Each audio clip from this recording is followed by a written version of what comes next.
What's up, folks? It's your boy Bob Hollywood back with another exciting review. Today's review is going to be of this Marvel Legends Eternals wave, Ajak. Ajak is played by Salma Hayek. I bought this figure at Ollie's, as you can see, for $7.99. That's the price that I bought all of the Eternals figures from Ollie's that I bought. I bought Icarus and I bought Sprite from different sources, but roughly around that same price. Anyway, you see Ajak there. She does not come with the Build-A-Figure piece for Gilgamesh. She is one of the standalone figures, which is Icarus as well as Athena.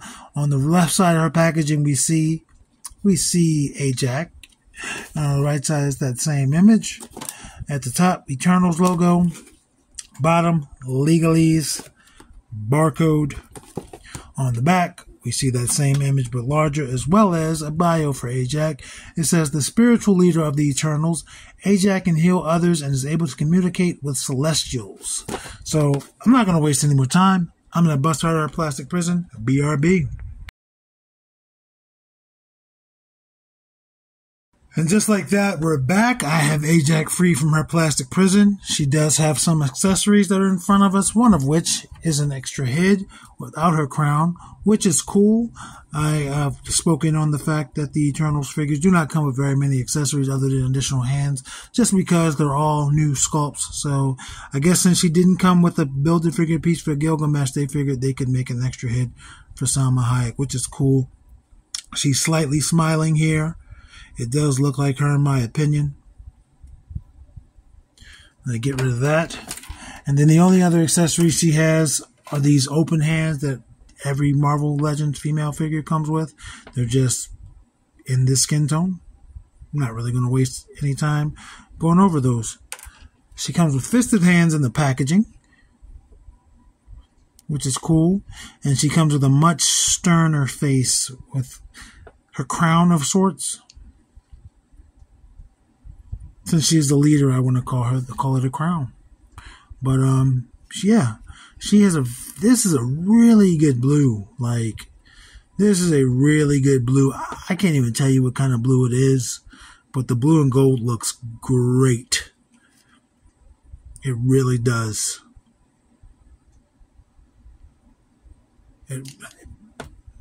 Color-wise, she looks great. I love it.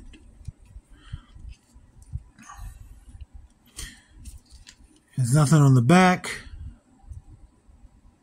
but the front is painted really good. She's got her designs on her chest. I don't like necessarily that the helmet or her crown is not centered. You see, it's coming over to her left side of her face a little bit more than her right, but it is what it is. Looks good. You can see her hair at the top. The way it's sculpted, it looks like she's got a RoboCop forehead going on back there. Like you can see her forehead essentially underneath that, which is funny.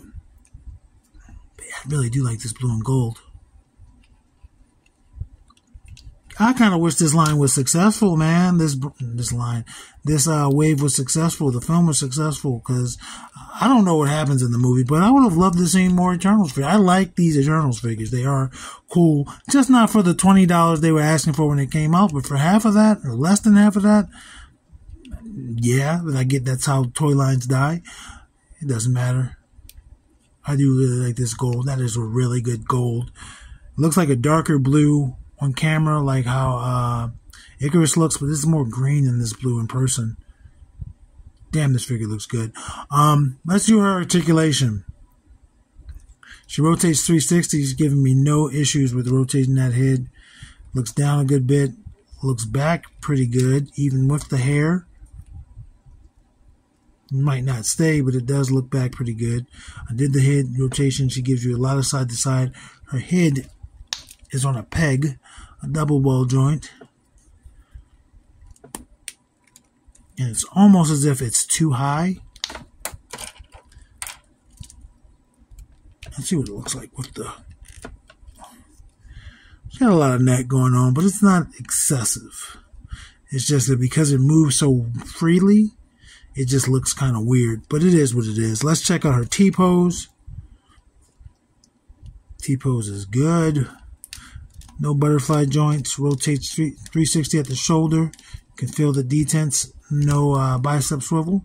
She has a hinge and swivel at the elbow, but she does give you greater than 90 degrees at that elbow. And again, hinge and swivel there. Hands are going to be on horizontal wrists, horizontal hinges, and they rotate 360. As for her torso, whoops, I was grabbing the cape. Rotates 360. Goes back really far. Goes forward a good amount. Side to side, really good. Really good. Split. She's probably not going to be able to stand just because of the skirt part comes down lower than her legs. So she can't really stand. Looks like she's in a club, but yeah, she's not going to stand just because this is in the way. This is softer, but these are harder, or this part in the middle is. Leg goes forward that far. I'm just trying to show you that it doesn't really go out much. Goes back not very far just because of this cape. I do not like her cape. She has the worst skirt for me. This back piece is hell. Rotates 360 at the thigh. Double jointed knee. You can force her to kick her own butt. Her leg is coming out of it. It's just because of this cape part. I can't do anything about that. No boot cut and her pinless knee. But she has a forward-facing rocker or forward-facing pin. Yeah, her ankle rotates.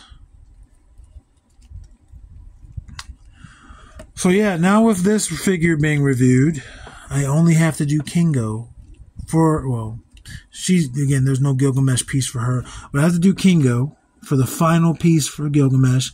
I have not reviewed Icarus yet. I don't think I've reviewed Icarus yet. I'll have to check. So if I did, I'm saying the wrong thing. And I do not have Athena or Crow, and I want to get them. I just want to go ahead and knock them out. I did enjoy these figures. They're very simple. But like this is the green and this blue makes her least favorite so far just because of the articulation. That skirt is a bitch. But the color, great color. Perfect. Like it works. Her height. Let's get her height. She is 6 inches. 6 inches. 6 inches, daddy. Let's do some thighs comparisons. Let's go ahead and knock out these thigh comparisons. I don't know why I'm talking like Dusty Rhodes, but that's Titus O'Neil. And that's Roadblock. And they're both easily taller than her. She does come past Roadblock's shoulder and comes to Titus O'Neil's. Let's bring in John Jones. And let's bring in Devin. And she is taller than Devin. If you count just where their heads end, their foreheads, and shorter than John Jones, which is fine. Let's bring in Andra and Vixen. There's Andra. And there's Vixen. And she's shorter than both of those ladies. And let's bring in Winston Zedmore, shorter than her. And, I was going to say Donald Glover and Lando, also shorter than her. Final size comparison is going to be Eric Killmonger, I almost said Lucio, her fellow Marvel legend, MCU Marvel legend at that, and Lucio. And she is shorter than Killmonger, taller than Lucio. God, I can't get over this green and blue. I would want another of these just to give this to someone else, man. This is a beautiful outfit. Beautiful gowns, as my girl Aretha would say. And really, that's the only thing I can say about this figure. Beautiful gowns. Beautiful gowns. I mean, looks like, I'm about to say it looks like Aretha. Looks like Salma. That is true. Kind of wish the crown was on the smiling kid, and you could do some things to make it do that. I'm not going to put that much effort into it. Maybe if I buy a second one, but I do like this. I love it. I love it, folks. Charlie XCS, I love it. If I knew how to edit, man, I would put all sorts of things in videos. Anyway, folks, action figures speak louder than words.